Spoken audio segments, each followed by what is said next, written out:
Hello everyone. 15th finance commission देखते हैं। कुछ ऐसा टॉपिक है इसके अंदर जो शायद आपने नहीं पढ़ा होगा। हम लोग थोड़ा सा देखते हैं हॉरिजेंटल डिस्ट्रीब्यूशन। हॉरिजेंटल डिस्ट्रीब्यूशन का मतलब होता है कि जब फाइनेंस कमीशन क्या बोलता है, ठीक है, हॉरिजेंटल डिस्ट्रीब्यूशन में किस हिसाब से हम स्टेट को पैसा देंगे, ठीक है, हम लोग किस हिसाब से स्टेट को पैसा देंगे, किस रेस्पेक्ट से। तो हम लोग पॉपुलेशन के हिसाब से 15% की स्टेट पे रखते हैं। जैसे बिहार का पॉपुलेशन ज़्यादा है तो उस हिसाब से हम उनको 15% क्राइटेरिया में रखते हैं। तो आपसे ये पूछ सकता है which of the following is horizontal distribution. तो सबसे पहले आपको याद होना चाहिए कि पॉपुलेशन एक क्राइटेरिया है, एरिया है, फॉरेस्ट एंड इकोलॉजी है, इनकम डिस्टेंस है, टैक्स एंड फिजिकल एफर्ट है और डेमोग्राफी परफॉर्मेंस है। डेमोग्राफी परफॉर्मेंस का मतलब होता है कि किसने अपना पॉपुलेशन कम किया है, ठीक है। ये मैं इसलिए कह रहा हूं कि देखो, अगर आप एरिया के हिसाब, अगर आप पॉपुलेशन के हिसाब से दे रहे हो तो आप क्या कह रहे हो कि जिसके पास पॉपुलेशन ज़्यादा है उसको हम ज़्यादा प्रेफरेंस देंगे, लेकिन जो स्टेट पॉपुलेशन कम ध्यान दे रही है तो उसको आप क्या दे रहे हो, ठीक है। तो उसके लिए डेमोग्राफी परफॉर्मेंस 12.5% है। उसके साथ साथ आपको ये ध्यान पे ये रखना है कि इसका एक इंक्रीजिंग ऑर्डर ध्यान पे रखना है। उसमें भी सबसे ज़्यादा क्या है, इनकम डिस्टेंस। तो इनकम डिस्टेंस पे 45% दिया जा रहा है, मतलब 45%, ठीक है। तो आपको इसमें क्या याद रखना है, सारे टर्म याद रखना है जिस हिसाब से 15th फाइनेंस कमीशन का हॉरिजेंटल डिस्ट्रीब्यूशन होता है। दैट्स इट, ठीक है। यूपीएससी ने 2023 में कितना आसान क्वेश्चन पूछा है। For horizontal distribution the horizontal devolution, वही डिस्ट्रीब्यूशन ही हुआ। The 15th finance commission use how many above the criteria other than the population, area and income distance. Population, area, income distance के हिसाब से इनमें से कौन सा है जो 15th finance commission horizontal tax devolution के लिए यूज किए। तो आपने कहीं पढ़ा है कि गवर्नमेंट रिफॉर्म्स के लिए किया, कहीं पढ़ा है कि स्टेबल गवर्नमेंट कैसे हो सकता है, गवर्नमेंट कोलेशन पे भी चलता है, स्टेबल गवर्नमेंट नहीं हो सकता है, ठीक है। स्टेबल गवर्नमेंट से आप ये डिसाइड नहीं कर सकते कि स्टेट को हम कम पैसा देंगे, क्योंकि उसमें स्टेट के जो पब्लिक उनकी क्या गलती है उसमें, ठीक है। हम तो वेलफेयर के लिए काम करते हैं। तो 3 और 4 नहीं होगा, लेकिन 1, 2, 5 सही होगा तो ओनली 3 ऑप्शन होगा, ठीक है। ये यूपीएससी का क्राइटेरिया कितना सही है इनमें से वो है। लेकिन इस बात को समझो, अगर यूपीएससी इतना आसान क्वेश्चन पूछ रहा है, अब बीपीएससी इस टर्म पे अभी तक नहीं पूछा तो आपसे यही पूछेगा कि इनमें से कौन सा आपका 15th फाइनेंस कमीशन का हॉरिजेंटल डिस्ट्रीब्यूशन है। मुझे लगा कि बता देना चाहिए, ठीक है।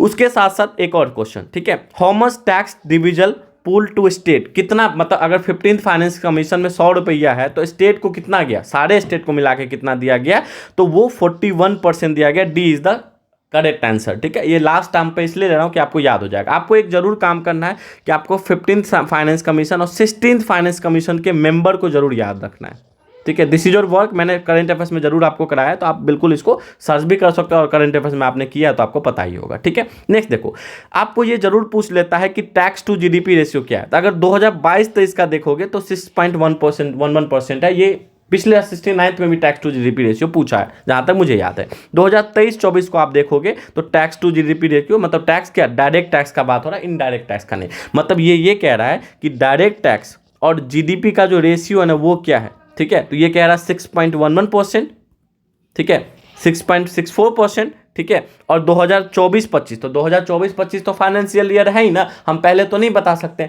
लास्ट के एंड में ही बताएंगे। तो इसका एक्सपेक्टेड क्या बोला गया कि 11.7%। इसमें से आपको कुछ भी पूछ सकता है, ठीक है, इसमें से आपसे कुछ भी पूछ सकता है और रिकॉर्ड हाई होगा और ऐसा होगा। तो एक्सपेक्टेड इसलिए लिखा है क्योंकि अभी हम लोग उसी फाइनेंशियल ईयर में है। 15th फाइनेंस कमीशन कब बना, तो ये 2017 में ही बन गया। लेकिन ये किस टर्म के लिए बना है, 2021 से लेकर 2026 तक के लिए ये बना है। ये स्टेट को बताता है और इसका जो रिकमेंडेशन है वो बाइंडिंग नहीं है, ठीक है। नेक्स्ट देखो, अगर हम देखेंगे तो commission recommended the centre reduce it's fiscal deficit 4% GDP bye 2025-26। तो इन्होंने रिकमेंड किया है कि फिस्कल डेफिसिट ऑफ स्टेट नहीं सेंटर, तो सेंटर को बोला कि आपका जो फिस्कल डेफिसिट है वो 4% पे लाओ, जीडीपी का 4% का लाओ 2025-26 तक। ये ध्यान पे रखना, this may be a question, ठीक है। इसलिए मैं बता रहा हूं कि ये क्वेश्चन ऐसे पूछे जाएंगे अब इकोनॉमिक्स में, ठीक है। और ये क्या होता है fiscal deficit, you know very well fiscal deficit क्या होता है, नहीं जानते हो तो प्रॉब्लम है, ठीक है। फिस्कल डेफिसिट आपको पता होना चाहिए, हमने इकोनॉमिक्स के लेक्चर में बताया। अगर आसान भाषा में समझो तो आपके पास खर्चा करने के लिए कितना पैसा है, मतलब आपके पास कितना रेवेन्यू है, ठीक है, और कितना एक्सपेंडिचर है, उसके बीच में जो डिफरेंस होता है रेवेन्यू एक्सपेंडिचर के बीच में, आमदनी अठन्नी खर्चा रुपया के बीच में जो 50 पैसा है, that is called fiscal deficit, ठीक है। अब स्टेट के लिए भी कुछ बोला गया, ऊपर तो सेंटर के लिए बोला गया, स्टेट के लिए ये बोला गया कमीशन रिकमेंडेड अ फिस्कल डेफिसिट लिमिट 4% 2021-22 के लिए। तो स्टेट के लिए क्या बोला कि आप 4% पे लाओ 2021-22 तक के लिए, ठीक है। आप 3.5% मतलब 0.5% से घटा दो तो अगले साल 2022-23 में इतना ले आओ, ठीक है। उसके बाद बोला 3% पे ले आओ 2023 से 26 तक, थोड़ा लंबा समय दिया, ठीक है, 26 तक। मतलब आपसे ऐसे भी पूछ सकता है कि स्टेट को क्या रिकमेंड किया, तो स्टेट को रिकमेंड किया कि आप 0.5% of your GDP, state GDP का कम करो, ये आपको समझ में आना चाहिए, ठीक है। जब 15th फाइनेंस कमीशन को हम लोग देखते हैं तो file of 15th finance commission 1952 से 1957 तक बना था। दिस में भी क्वेश्चन, इसलिए कह रहा हूं कि बीपीएससी ऐसे भी स्टैटिक क्वेश्चन पूछता है। उसके चेयरमैन कौन थे? केसी न्योगी थे, ठीक है। सेकेंड फाइनेंस कमीशन 1957 से 1957 से 62 तक था। के संथानम थे, ठीक है। करेंट और 15th फाइनेंस कमीशन, यहाँ करेंट इसलिए लिखा हुआ कि हम लोग उसी फाइनेंस कमीशन पे चल रहे हैं, irrespective of 16th finance commission announce हो गया, ठीक है। वो अगले पीरियड के लिए हुआ है, ठीक है। उनके चेयरमैन एनके सिंह है और आपका काम है कि आप याद कर लो कि एनके सिंह के साथ साथ उनके मेंबर्स कौन है, क्योंकि हमने बहुत बार बताया आपको करंट अफेयर्स में। 15th फाइनेंस कमीशन आर्टिकल 280 में मेंशन है, पार्ट 12 जरूर याद रखना कि 280 बहुत बार पूछ चुका है, तो आपसे ये पूछ सकता है कि किस पार्ट में, ठीक है। ये कॉन्स्टिट्यूशन ऑफ फाइनेंस कमीशन जो क्वासी जुडिशियल बॉडी में, क्वासी जुडिशियल बॉडी में मतलब फुल्ली जुडिशियल नहीं है, क्वासी जुडिशियल बॉडी में। इसके में चेयरमैन +4 मेंबर होते, याद रखना C+4 याद रखना इसके लिए, ठीक है। C+4 रहता और इंक्लूडिंग हाई कोर्ट जज। आपको आश्चर्य लगा होगा, अब एक ऐसा चीज बताऊंगा जो आपने नहीं पढ़ा होगा, अभी हम आपको बताएंगे आगे, ठीक है।